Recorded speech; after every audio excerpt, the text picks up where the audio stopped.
하나님 말씀 보겠습니다. 하나님 말씀은 에베소서입니다. 하나님 말씀은 에베소서 1장 16절에서 23절 말씀까지 보도록 하겠습니다.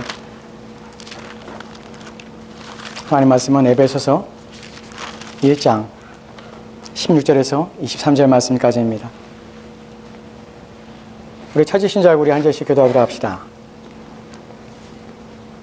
1장 16절 말씀 제가 봉독합니다. 우리 교독합니다. 너희를 인하여 감사하기를 마지 아니하고 내가 기도할 때 너희를 말하노라. 우리 주 예수 그리스도의 하나님 영광의 아버지께서 지혜와 계시의 영을 너희에게 주사 하나님을 알게 하시고 너희 마음 눈을 밝히사 그의 부르심의 소망이 무엇이며 성도 안에서 그 기업의 영광의 풍성이 무엇이며 그의 힘의 능력으로 역사하시는 믿는 우리에게 베푸신 능력에 지극히 크시니 어떤 것을 너희로 알게 하시기를 원하노라. 그 능력이 그리스도 안에서 역사하사 죽은 자들 가운데서 다시 살리시고 하늘에서 자기의 오른편에 앉히사 모든 정파와 권세와 능력과 주관하는 자가 이 세상뿐 아니라 오는 세상에 일컫는 모든 이름 위에 뛰어나게 하시고 또 만물을 그 발 아래 복종하게 하시고 그를 만물 위의 교회의 머리로 주셨느니라. 교회는 그의 몸이니 만물 안에서 만물을 충만케 하시는 자의 충만이니라. 아멘.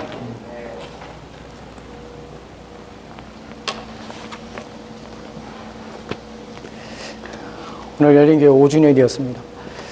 5주년 동안 여러 가지 일들이 있었지만 하나님 은혜로 여기까지 오게 된 줄을 믿습니다. 오늘 교회에 대해 살펴보려고 합니다. 이 본문은 우리가 3년 전에 이미 한번 살펴봤던 본문입니다.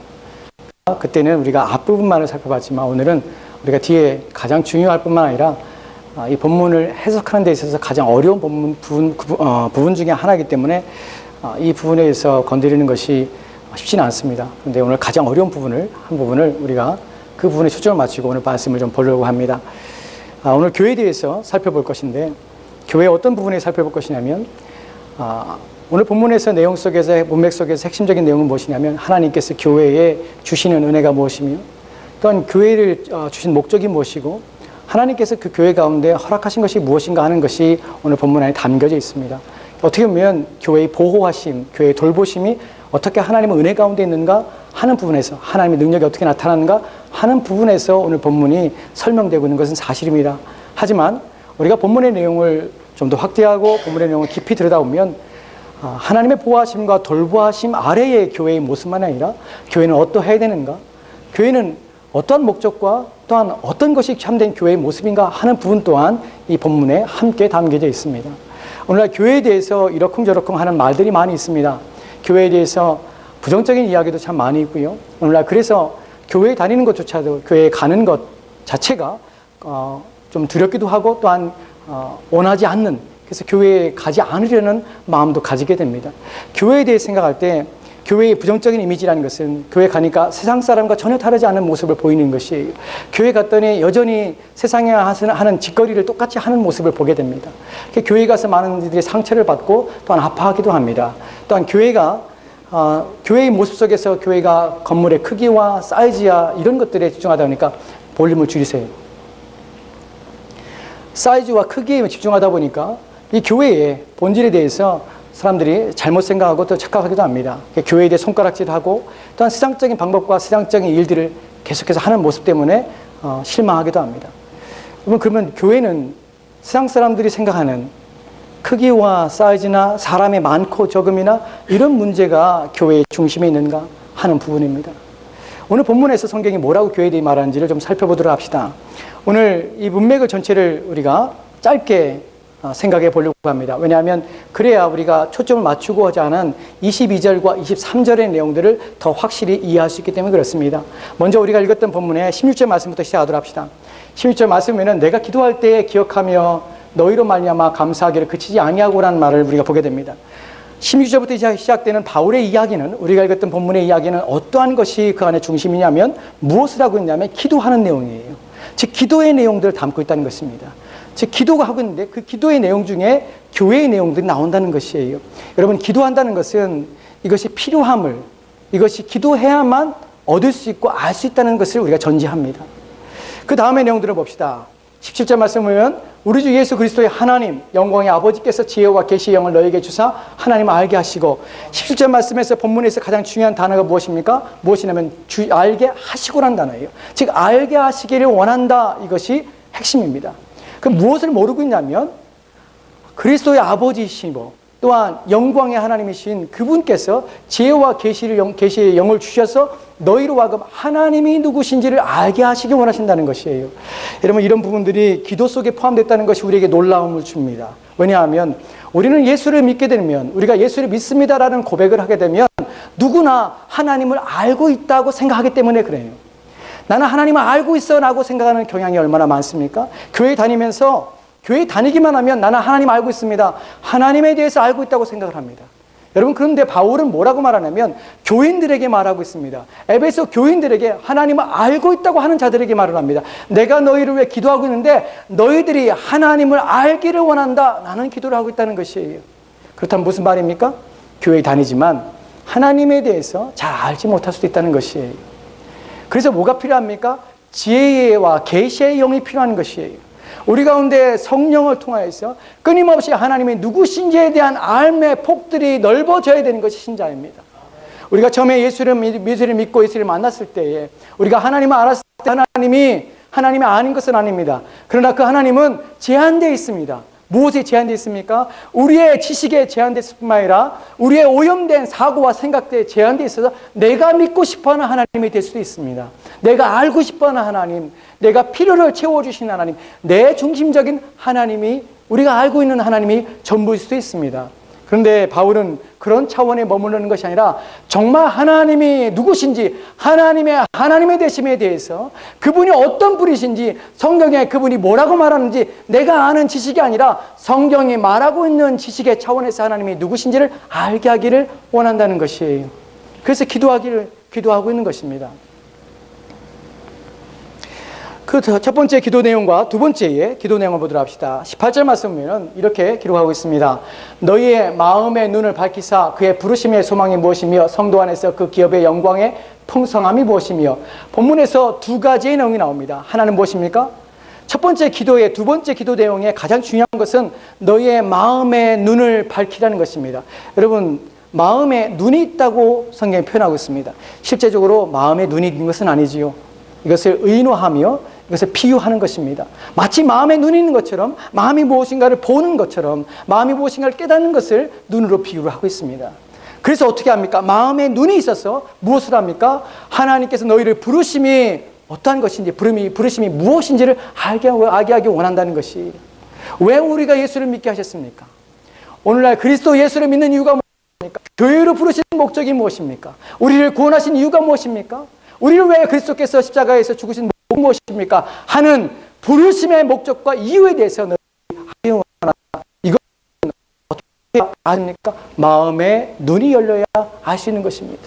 신자이면서 불구하고 아직도 마음의 눈이 열려지지 않으면 우리는 우리의 부르심의 목적이 아주 단순한 죽어서 천 가는 것이 우리를 부르신, 우리는 생입니다. 여러분, 그러나 그것은 성경이 말하는 우리를 부르신 전부가 아닙니다. 한 부분이며 지극히 작은 한 부분일 뿐입니다. 우리를 부르신 목적은 그 너머에 있으며 더 풍성한 것이며 그리스도의 형상을 담으며 하나님께서 우리를 새롭게 하심이, 그리하여 하나님의 성품에 참여한 자로서 이 땅에 하나님을 드러내며 나타내는 자로 우리를 부르시며 세우셨던 사실을 기억하셔야 됩니다. 우리의 부르심은 넓이가 있습니다. 깊이가 있습니다. 그래서 우리는 그냥 내가 구원받은 것 하나 때문에, 내가 예수 믿는 것 하나 때문에 우리는 만족하며 기뻐하는 그 상태에 놓여 있을 수 없습니다. 왜냐하면 그것은 우리를 구원하신 부르심의 목적에 전혀 미치지 못하는 부분이기 때문에 그렇습니다. 이 두 번째의 내용 속에서는 그의 기업의 풍성함이 어떠하신지를 우리 가운데 알게 하시기 원한다는 것이에요.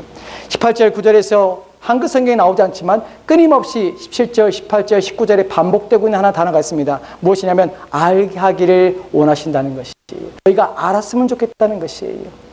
두 번째 내용에서 본문에서 알게 하는 게 무엇입니까? 그 기업의 풍성함입니다. 하나님 우리 가운데 주신 것의 풍성함들입니다. 그분께 우리가 허락하신 것들이 얼마나 만족스러운 것인지, 얼마나 복된 것인지를 우리를 하여금 알게 하기를 원하신다는 것이에요. 여러분, 이것이 왜 중요합니까? 우리 신앙에 있어서 힘은 어디서 공급받게 되냐면 우리에게 허락하신 은혜 때문에 우리는 삽니다. 신자가 어디서 위로를 얻습니까? 하나님 베풀어 주신 그 은혜 때문에 우리는 신자는 힘을 내어 주를 위하여 살 수 있는 것입니다. 신자가 신자다움으로 날마다 인내하며 참고 견디며 고난 가운데서 믿음을 포기하지 않고 믿음으로 살 수 있는 이유는 하나님이 끊임없이 우리 가운데 베풀어 주신 그 은혜의 풍성함 때문에 우리는 신자다운 삶을 유지하며 살 수 있는 것입니다. 우리가 왜 영적으로 기근 가운데, 영적으로 주림 가운데 있지 않게 되냐면 하나님께서 우리 가운데 풍성한 은혜를 날마다 베풀어 주시기 때문에 그렇습니다. 이런 것도 우리가 할 때 우리는 용기를 얻게 되고 담대함을 얻게 될 뿐만 아니라 하나님의 백성으로 살아가고자 하는 동기와 또한 힘을 우리가 얻게 되는 것입니다. 여러분, 어떤 사람이 참된 신자됨으로 산다는 것은 이 사람은 다른 사람과 전혀 다른 삶을 살고 성경의 말씀에 있는 대로 그대로 살 수 있는 힘을 가지게 된 것은 그 사람 자체에서 나오는 힘 때문이 아니라 하늘로부터 내려오는 하나님이 주시는 그 힘을 공급받아서 그가 신자다운 삶을 살 수 있음을 기억하십시오. 그래서 내가 참된 신자로 살 수 있는 것은 다 하나님의 은혜입니다. 라는 고백을 할 수밖에 없는 것입니다. 세 번째 기도 제목이 있습니다. 19절 말씀입니다. 같이 볼까요? 그의 힘의 위력으로 역사하심을 따라 믿는 우리에게 베푸신 능력의 지극히 크심이 어떠한 것을 너희로 알게 하시기를 구하노라. 여기서도 알게 하시기를 구하노라 합니다. 19절 말씀에서 핵심적으로 아는 것은 뭐냐면 17절과 18절과 좀 다른 내용입니다. 여기서 나타나는 것은 하나님의 능력입니다. 그의 힘의 위력을 표현하는데 그의 힘의 능력입니다. 여기서 그는 누구입니까? 하나님이십니다. 하나님의 힘의 능력인데 이 힘은 어디에 작용합니까? 신자들 안에, 믿는 자들 가운데 역사하시는 하나님의 능력을, 그 능력이 얼마나 크심을 너희가 알기를 원한다고 말씀하는 것입니다. 이 부분에서 우리는 하나님이 우리를 얼마나 도우신지를 더 확신하게 됩니다. 하나님께서는 자기 백성을 그냥 내버려 두지 않습니다. 인생 속의 자체는 혼란 가운데, 어려움 가운데 그냥 버려두지 않습니다. 그의 모든 삶에서 하나님 은혜를 베푸시고 살도록 힘을 공급해 주신다는 것입니다. 여러분, 우리가 지금까지 살펴봤던 서론 부분에서 내용들을 보면 여기서 기도라는 것과 기도하고 있는 내용 중에 또한 그 기도의 내용 중에서는 신자를 위하여 도우시며 힘을 주시는 하나님이 어떠하신지를 우리 가운데 말씀하고 있는 것을 보게 됩니다. 그 가운데 오늘 우리가 집중적으로 생각해 볼 22절과 23절을 보면 거기서는 교회에 대한 내용이 나옵니다. 사실 교회는 하나님의 보호하심 아래 있다는 것을 알고자 하는 것입니다. 그러나 그 안에는 우리가 교회에 대해서 분명히 깨닫고 이해해야 될 부분이 반드시 그 안에 있음을 우리가 인식하게 됩니다. 우선 22절 말씀 보도록 합시다. 22절 말씀 같이 한번 읽을까요? 같이 읽겠습니다. 시작. 또 만물을 그 발 아래 복종하게 하시고 그를 만물 위에 교회로 머리로 주셨느니라. 아멘. 아멘. 본문을 보면 만물을 그 발 아래 복종하게 하시고 라고 표현합니다. 우리가 읽지 않았던 20절과 22절 말씀에 19절 말씀에서 우리는 하나님의 능력이 성도들에게 있어서 성도들을 풍성하게 하며 돌보신다는 것을 우리가 말씀하고 있다는 것을 보게 됩니다. 20절 말씀에서는 그 능력이 어떻게 현실 속에 드러났으며 증명되었는지 말씀하고 있는데 그 내용은 그리스도가 죽은 자 가운데서 다시 살아났다는 사실입니다. 21절 말씀에서는 그분이 세상의 통치자들과 권세자들 위에 그 모든 것들 위에 더 뛰어난 힘을 받으셨다고 말합니다. 그리고 22절 말씀에서 이제 모든 만물은 이제 그분의 발 아래 놓이게 된 것입니다. 이제 예수 그리스도께서는 모든 것 위에 계신 분이 되었다는 사실입니다. 그런데 그냥 단순히 그리스도께서 만물 위에 높이 계시다는 것을 표현한 것뿐만 아니라 본문에서는 교회와 연결되어서 그리스도를 표현하고 있다는 사실입니다. 본문의 하반절에 보면 이렇게 말합니다. 그를 만물 위에 교회의 머리로 주셨느니라. 그를 만물 위에 교회의 머리로 주셨다. 이게 무슨 말일까요? 사실 이 부분이 22절과 23절을 해석하는 데 있어서 가장 어려운 부분 중에 한 부분입니다. 학자들도 이 부분 가운데서 여러 가지 해석과 또한 여러 가지 의견들이 있습니다. 그러나 본문의 문맥과 함께 본문에서 말하고자 하는 핵심적인 내용을 한마디로 추린다면 만물 위에 그를 만물 위에 교회로 머리로 주었다는 의미의 직역을 하고 또한 여러분이 이해할 수 있는 말로 표현하자면 하나님께서 만물 위에 머리이신 그리스도를 교회에 주셨다는 표현입니다. 즉 교회가 하나님부터 선물을 받았습니다. 그 선물이 무엇이냐면 예수 그리스도십니다. 이것이 우리 말하고자 하는 의미입니다. 여러분, 본문에서 23절 말씀에서 교회는 그리스도의 몸이라는 표현을 쓰고 본문에서 우리가 이 22절에서 우리가 쉽게 이해하는 것이 교회는 그리스도께서는 교회의 머리라는 표현을 우리가 자꾸만 인식하게 됩니다. 교회가 그리스도의 몸이고 그리스도께서 교회의 머리라는 표현이 가지고 있는 것 중에서 오해하고 있는 것이 무엇이냐면, 그리스도가 머리라는 것은 우리를 지하고 다스리는 것을 한다는 것에 본문에서 그 역할에 대해서 설명하고 있는 것은 아니란 사실입니다. 우리는 머리라는 것에 대해서, 우리는 몸이기 때문에 그분에게 종속적인 관계로서 그분이 지시하고 명령하는 것에 무조건 따르는 자, 이것이 교회라고 정의를 내릴 수 있지만 사실은 본문에서 그 얘기를 하는 것은 아닙니다. 우리가 넓은 차원에서 그리스도께서 우리의 머리이기 때문에 머리의 지시를 받고 머리의 명령을 받으며 머리가 주권을 가지고 주도권을 가지고 있다는 것은 사실입니다. 하지만 본문에서 더 명확하게 우리 가운데 얘기하고 싶어하는 것은 그리스도의 명령에 무조건 따르는 것이 교회야, 너는 무조건 순종해 라는 차원이 아니라, 교회와 그리스도의 관계 속에서 이것은 연합의 관계를 표현하는 것이 뿐만 아니라, 첫 번째 의미 속에서는 그리스도께서 교회에 선물로 주셨다는 의미가 이 안에 강하다는 것입니다. 여러분, 교회에 대해서 제가 첫 번째 여러분의 서론을 꺼낼 때 오늘날 교회에 대해서 비난을 많이 합니다. 교회에 대해서 많은 상처를 얻고 교회에 대해서 비판을 많이 합니다. 교회의 원좋은 모습을 두고 세속적인 모습 때문에 우리는 실망도 합니다. 여러분, 그러나 참된 교회에 대해서는 성경은 교회가 그리스도를 선물로 받았다고 말씀하고 있다는 사실입니다. 이 이야기가 무엇일까요? 왜 하나님께서는 그리스도를 우리 가운데 선물로 주셨을까요? 우리가 흔히 생각하는 것처럼 그리스도가 머리이고 우리가 몸이기 때문에 그리스도가 우리의 선물로 주셔서 그리스도의 지배를 받고 다스림 받고 그리스도의 명령 앞에 순종만 하는 존재이기 때문에 그리스도를 선물로 주신 것입니까? 여러분, 이렇다면 우리는 복이 아닙니다. 어떤 의미에서는 그리스도가 선물로 우리 가운데 주신 것이 우리가 큰 부담감이 될 수 있습니다. 왜냐하면 우리의 뜻이 아니라 그분의 뜻에 무조건 복종하는 존재이기 때문에 그렇습니다. 그런데 본문에서 말하는 그리스도가 우리의 머리로서 존재할 뿐만 아니라 선물로서 하나님께서 교회에 주셨다는 의미는, 합절에서 말하는 내용 속에 만물 위의 머리이신 그리스도를 선물로 주셨다는 말이 우리한테 큰 충격이라는 것입니다. 무슨 말입니까? 그리스도께서 교회에 선물로 주신 것이 우리 가운데 복인 이유는 그분이 어떤 분이십니까?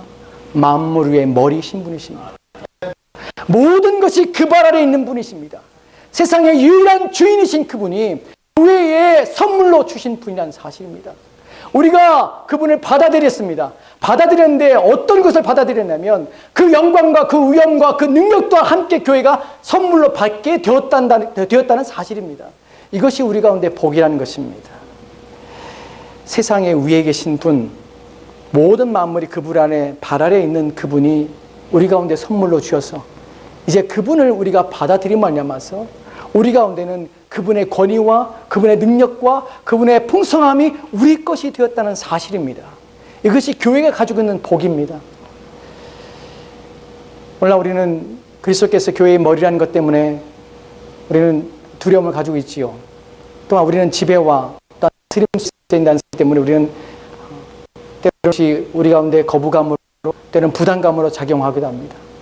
그러나 여러분, 그리스도께서 교회의 선물로 주어진 것은 교회를 괴롭게 하기 위해서가 아니라 교회에게 복을 주시려 하심을 잊지 마십시오. 그분이 가지고 있는 능력이 우리의 것입니다. 그분이 소유하고 있는 영광과 능력이 우리의 것입니다. 그래서 우리가 교회가 그리스도를 소유하는 순간부터 우리는 복된 자리에 서게 되는 것이에요. 우리는 교회는 만물 위에 있는 위치에 서게 되는 것입니다. 만물 가운데 어떤 것들도 그의 몸으로서 역할하는 자는 없습니다. 오직 교회밖에 없습니다. 교회는 그런 자리에 서 있습니다. 또한 본문에서 말하고 있는 그리스도께서 교회에 선물로 주셨다는 의미 속에서는 그의 권세와 능력, 위엄, 영광만이 교회와 동등된 위치 속에서 그가 함께 받는 것을 함께 누린다는 의미가 그 안에 포함되어 있는 것과 동시에 그분의 몸으로서 우리는 그분의 돌보심과 보호하심이 우리 가운데 허락되어 있고 그것이 끊임없이 교회 위에 주어진다는 사실을 기억하셔야 합니다. 여러분, 몸이 하나입니다. 사람들이 어떤 사람에게 칭찬을 받을 때 만약에 그 칭찬이 우리의 얼굴의 어떤 부분이 칭찬을 받았을 때 얼굴만 칭찬받는 것이 아니라 우리의 몸 전체가 함께 그 영광과 칭찬을 받고 있다는 사실을 아십니까? 그렇지요. 만약에 여러분의 팔이 힘이 세서 여러분이 다른 사람을 다 이겨서 80에 다 이긴다면 저 사람은 팔 힘이 세, 저 사람은 대단한 사람이야 라고 칭찬한다면 여러분 팔만 영광스러운 것입니까? 아니죠. 온몸이 다 영광스러운 것입니다. 우리의 머리가 그리스도시라면 그분이 받는 영광은 누구의 것이냐면 바로 우리가 함께 누리는 영광입니다. 아멘. 이것이 우리의 복입니다. 그렇습니다. 여러분 마음속에는 교회가 이렇게 비참한데, 오늘날 세상에 있는 교회가 너무나 세속적인데, 얼마나 욕을 먹고 얼마나 나쁘고 얼마나 못된 짓을 교회가 하는데 라고 마음속에 교회에 대한 실망감이 있을지 모릅니다. 그러나 참된 교회는 하나님께서 주시는 그리스도를 선물로 받은 교회의 모습은 그리스도의 영광을 동등되게 받고 있다는 사실을 기억하십시오.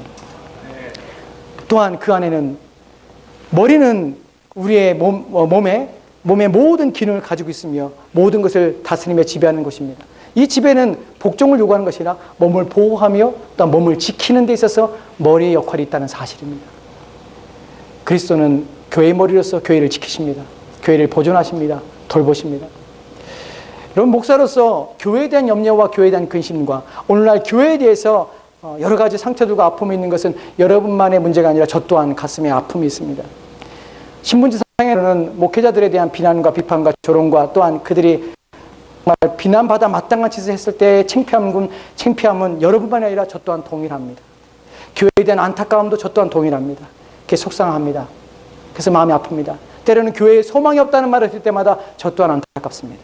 그런데 그렇다고 해서 저에게 교회에 대한 소망이 없냐고요? 교회가 다 무너지며 교회가 이런 타락한 세상 속에서 타락한 교회들이 너무나 많기에 교회에겐 더 이상 소망이 없으며 어떤 꿈도 없으며 다 없어질 것이라고 여긴다고요? 저는 그렇게 동의하지 않습니다. 왜냐하면 하나님의 교회는 온전해질 것이며 그 교회는 영원할 것이기 때문에 그렇습니다. 세상에 타락한 교회가 있을지 모르지만 하나님의 교회는 그리스도의 영광을 드러내며 그 영광이 나타나는 교회이기 때문에 그렇습니다. 세상에 그 어떤 것에도 교회 외에 다른 것도 그리스도의 영광을 나타내며 온전케 할 만한 것은 없습니다. 오직 교회밖에 세상에 소망은 없습니다. 제가 믿는 것입니다. 왜냐하면 그 가운데 그리스도께서 계시기 때문에 그렇습니다. 그렇다면 교회는 무엇으로 존재하며 어디에 근거해 서야 됩니까? 그리스도 예수입니다. 교회의 중심에는 그리스도 예수가 있는 것입니다. 그리스도 예수를 떠나거나 그리스도 예수가 없는 교회는 땅에 존재할 수 없습니다. 교회로서 존재하지 않는 것입니다. 왜냐하면 그리스도는 교회의 머리시며 교회는 그리스도의 몸이기 때문에 그렇습니다. 이 부분에서 우리가 그리스도께서 우리에게 주신 은혜가 어떠한지를 살펴볼 때 에베소 5장 25절 말씀을 보도록 합시다. 이 부분을 같이 한번 볼까요? 같이 읽겠습니다. 시작. 남편들아 아내 사랑하기를 그리스도께서 교회를 사랑하시고 그 교회를 위하여 자신을 주심같이 하라. 아멘. 아멘. 본문은 남편과 아내에 대한 이야기를 하고 있습니다. 하고 있지만 이 가운데서 예로서 제시되는 부분이 예수 그리스도에 대한 부분입니다. 남편들아 아내를 사랑하라. 그냥 단순히 사랑하는 것이 아니라 그 예로서 제시하는 제시자가 예수 그리스도입니다. 예수 그리스도께서 교회를 사랑하시지, 그래서 자기 몸을 주셨듯이 그렇게 교회를 사랑하라고 말합니다. 여러분 이 본문에서 예수님께서 교회를 사랑하셔서 자기 몸을 주셨다는 의미가 자기의 생명을 주셔서 십자가에 죽으심을 의미하고 있습니다. 우리가 알다시피 그리스도께서는 교회를 얼마나 사랑하셨는지 자기 몸을 십자가에 죽기까지 사랑하셨습니다. 그런데 그 사랑은 십자가에 죽으심이 끝난 것이 아니라 여전히 교회에 부활하신 주님께서 하나님 보좌 우편에 앉아 계신 그분께서 이제 교회의 선물로서 자기의 몸을 또다시 주셔서 자기의 모든 사역과 자기의 모든 영광을 교회에 동등되게 나누심을 말미암아서 지금도 살아계셔서 지금도 교회에 일하고 계시다는 사실입니다. 그리스도의 사랑은 십자가에서 끝난 것이 아니라 그것으로 완성된 것이 아니라 지금도 여전히 교회 안에서 교회를 위하여 지금도 역사하고 계시다는 사실입니다. 이것이 왜 우리가 그리스도를 사랑하며 그의 사랑 앞에 굴복하며 자발적인 순종을 주 앞에 드려야 되는지 그 이유가 여기에 있습니다. 주님은 여전히 우리를 사랑하십니다. 십자가에 죽으실 때만 사랑한 것이 아니라 끊임없이 우리를 사랑하시며 끊임없이 우리를 돌보십니다. 그러기에 우리는 주님 앞에 나아가는 일에 온 힘을 기울여야 되는 것입니다. 히브리서 4장 16절 말씀 보도록 합시다. 같이 읽을까요? 같이 읽겠습니다. 시작. 그러므로 우리는 긍휼하심을 받고 때를 따라 돕는 은혜를 얻기 위하여 은혜의 보좌 앞에 담대히 나아갈지어다 것이니라. 아멘. 여러분 히브리서 4장 15절과 16절 말씀에서 우리 가운데 대제사장이 계시다고 합니다. 그 대제사장은 누구냐면 예수 그리스도십니다. 그래서 그분 앞에 우리가 나아가자고 합니다. 담대히 나가자 합니다. 담대히란 말은 머뭇거리거나 주저하지 말라는 것이에요. 부끄러워하거나 무엇인가 떳떳지 못한 마음으로 나가지 말자는 것이에요. 왜냐하면 왜 우리가 담대히 당당하게 왜 떳떳하게 나가야 됩니까? 왜냐하면 그분은 우리에게 긍휼을 베푸시는 분이라는 사실이에요. 그곳은 은혜의 보좌예요. 은혜의 보좌라는 것은 모든 허물과 죄를 감추실 뿐만 아니라 오는 모든 자에게 기쁨으로 환영하며 맞아주시는 분이라는 사실 때문에 그렇습니다. 그곳에 나가는 순간 우리는 그분의 불쌍히 여기심을 덧입게 됩니다. 그 은혜의 보좌에 나가는 순간에 그분께서는 때를 따라 돕는 은혜를 우리 가운데 베풀어 주십니다. 여러분, 때를 따라 돕는 것이란 것은 우리의 일상에 필요한 모든 것들이 그분의 보좌로부터 우리 가운데 주어진다는 사실이 그 안에 포함되어 있습니다. 그리스도께서 교회의 머리가 되신다는 의미 속에 우리의 모든 것을 공급하시며 모든 것을 채워주시는 분이 그리스도십니다. 그래서 우리는 담대하게 그분 앞에 나가는 일에 온 힘을 기울여야 됩니다. 오늘 우리에게 있어서 가장 큰 문제는 무엇이냐면 교회에 대한 오해뿐만 아니라 우리가 그리스도를 선물로 받았는데 그분을 깊이 아는 일에 그분이 우리 가운데 공급해 주시는 것에 대해서 우리는 알지 못하고 깨닫지 못하여 그분 앞에 나아가지 않는 것이 오늘날 우리의 문제입니다.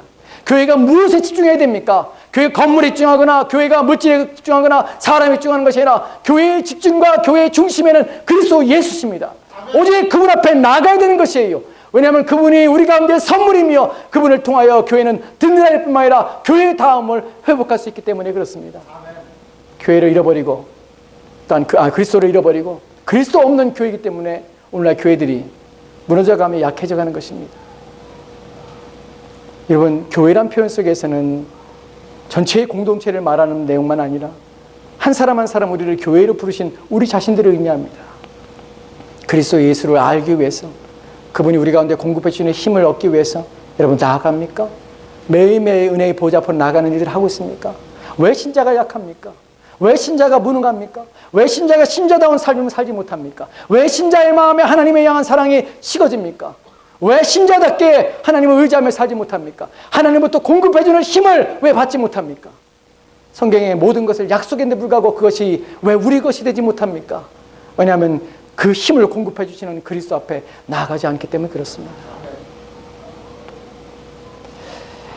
이제 마지막으로 이 3절 말씀을 하나 더 보도록 합시다. 23절 말씀 같이 읽겠습니다. 시작. 교회는 그의 몸이니 만물 안에서 만물을 충만케 하시는 이의 충만합니다. 아멘, 아멘. 본문에 보면 교회는 그의 몸이라고 합니다. 몸의 기능에서, 본문에서 말하는 몸의 기능에서 중요한 역할들이 아까 연합이라는 표현을 썼습니다. 함께 영광을 받고 보호하심을 받는 것이에요. 교회가 그의 몸이고 그분이 교회의 머리라는 의미 속에서 담겨져 있는 또 하나의 의미 속에서 담겨진 의미가 무엇이냐면 머리는 모든 신경의 조직과 또한 중추신경이 머리에 다 있다는 것입니다. 몸이 제 기능을 하지 못할 때는 신경이 끊어지거나 단절되었을 때 몸은 그 기능을 상실하여 마치 죽은 것이 된 것입니다. 이 안에 담겨진 가장 중요한 진리는 무엇이냐면 생명이 그리스도부터 온다는 것입니다. 이 생명이라는 것은 우리가 예수 그리스도를 믿는 순간에 받는 중생을 의미하는 것입니다. 신자가 날마다 삶의 신자다움으로 믿음으로 사는 데 있어서 필요한 그 모든 것들이 바로 머리의 신경을 통하여서 그 생명이 우리 가운데 전달되고 그 생명의 그 능력들이 우리 가운데 임하여 우리는 신자다움으로 그리스도를 닮은 삶으로 하나님의 자녀로서의 삶을 살 수가 있다는 것이에요. 즉 생명은 오직 그리스도부터 주어지는 것입니다. 여러분, 저와 여러분이 영적으로 살아있다는 것은 우리가 중생이기 때문에 그냥 존재하고 사는 것이 아닙니다. 내가 거듭났기 때문에 내가 신자로서 사는 것이 아닙니다. 내가 거듭났지만 우리 가운데 필요한 것은 무엇이냐면 끊임없이 주님으로부터 우리 가운데 공급되어져야 되는 능력입니다. 힘입니다. 그것이 날마다 머리를 통하여 우리의 몸의 구석구석마다 그 힘이 전달받아야 우리는 살아있게 되고 존재하게 되며 생기는 삶을 살게 되는 것입니다. 요한복음 15장이 포도나무 비유에 대해서 말합니다. 예수님 말씀하시오. 나는 포도나무에 너희는 가지니 너희가 내 안에 있고 내가 너희 안에 있을 때 너희가 열매를 맺습니다. 너희가 내 안에 있지 아니하면 가지가 나무에 붙어 있지 않으면 그 가지는 죽어서 밖에 버리워 불태워집니다. 죽은 것입니다. 가지는 나무에 붙어 있을 때 살아있는 것입니다. 신자는 그리스도 안에 붙어 있을 때 살아있는 것이다. 신자는 한순간도 그리스도 없이 존재할 수 없습니다. 이것이 본문에서 말하는 의미입니다. 우리는 붙어있는 일에 온 힘을 기울여야 됩니다. 그리스도께서 머리이기 때문에 교회는 그리스도와 그리스도께 붙어있는 일에 힘을 기울여야 됩니다. 그래야 살아있는 것입니다. 그래야 생명이 있는 것입니다. 계시록 3장 1절 말씀 보도록 합시다. 계시록 3장 1절 말씀 같이 읽겠습니다. 시작. 사대 교회의 사자에게 편지하라. 하나님의 일곱 영과 일곱 별을 가지신 이가 이르되 내가 내 행위를 아노니 내가 살았다 하는 이름은 가졌으나 죽은 자로라. 아멘. 아멘. 본문은 사대 교회에게 하는 말씀입니다. 아시아의 일곱 교회 중에서 한 교회지요. 본문의 맨 마지막에 제가 노란색으로 표현한 것이 중요한 것입니다. 여러분, 살아있을 수 있습니다. 무엇으로요? 겉으로 보는 살아있습니다. 여러분, 저와 여러분이 죽은 것은 아닙니다. 저와 여러분이 살아있습니다. 우리 육체는 살아있습니다. 그런데 신자로서 그 영이 죽었다는 사실입니다. 교회입니다. 겉으로는 살아있는 교회입니다. 겉으로는 활발한 움직임 보이고 멋진 건물들과 큰 예배당과 또 화려한 것들로 장식되고 또한 겉으로는 많은 사람들이 모여서 활발하게 움직입니다. 그런데 그 내용은 영적으로는 죽어있는 교회가 있을 수 있다는 사실입니다. 신자도 마찬가지입니다. 겉으로는 교회에 나오며 겉으로는 신앙생활 하지만 그 내면이 죽어있을 수 있습니다. 왜요? 그리스도와의 관계가 끊어지면 그렇습니다. 그 연합이 끊어지는 순간 죽은 자입니다. 오늘 본문에서 말하는 다시 23절로 돌아갑시다. 23절에 보면 본문에서 말하고자 하는 것이 바로 그것입니다. 교회는 그의 몸입니다. 우리는 늘 그리스도 앞에 붙어 있어야 합니다. 그래야 우리는 살아있게 되는 것입니다. 마지막 구절은 만물을 충만케 하시는 충만이라는 표현을 씁니다. 이 구절이 여러분이 오해할 수 있습니다. 잘 이해하십시오. 이 구절이 말하고 있는 것은 그리스도께서는 머리시고 몸을 필요로 하십니다. 만물을 충만케 하시는 자의 충만이 몸이라는 거죠. 그리스도의 몸이라는 표현합니다. 즉 교회는 그리스도에 충만합니다. 즉 이 의미 속에 담겨있는 가장 중요한 의미가 무엇이냐면 그리스도는 교회를 통하여 충만함을 이루어가길 원하신다는 것입니다. 이 내용 속에서는 그리스도는 교회를 원하시며 필요로 하십니다. 그래야만 그리스도가 충만하심을 더 입는다는 것입니다. 충만케 되어진다는 것입니다. 이 부분에서 오해하면 안 되는 부분이 무엇입니까? 예수 그리스도께서 교회를 원하시며 그리스도가 교회에 충만하는 사실 속에서 그리스도는 교회를 필요로 하시며 교회가 있을 때만 그리스도는 충만해진다는 것이 그리스도의 어떠한 결핍이나 또한 부족을 말미암아서 그리스도께서는 교회가 반드시 필요하며 그러기에 교회를 세웠다는 의미가 아닙니다. 그리스도는 교회 없이도 충만할 뿐만 아니라 그리스도는 교회 없이도 존재하며 그 영광이 높으신 분이십니다. 하지만 그리스도께서는 교회를 부르셨을 뿐만 아니라 그리스도께서는 교회를 불러서 자신의 충만의 도구 삼으셨다는 것입니다. 이것이 교회가 갖는 영광입니다. 다른 어떤 것이 아니라 그리스도께서는 교회를 불러주신 것입니다. 자기의 영광의 충만함으로 교회를 사용하기 원하시는 것이에요. 교회가 그리스도 앞에 나아가 그의 충만함을 받아서 그분을 드러내며 나타나는 도구로서 사용되게 하셨다는 것입니다. 이것이 얼마나 우리 가운데 복인지 모릅니다. 교회가 그리스도를 나타낼 수 있는 유일한 도구입니다. 교회는 그리스도의 영광을 나타내며 그분의 사역들과 그분이 이루신 것들과 하나님의 은혜를 드러내는 도구가 되는 것입니다. 이것이 교회입니다. 교회가 그리스도로 충만해진다는 것, 그것이 우리 가운데 주는 의미는 무엇입니까? 그리스도 교회의 한 지체인 저와 여러분이 그리스도로 충만한가 하는 부분입니다.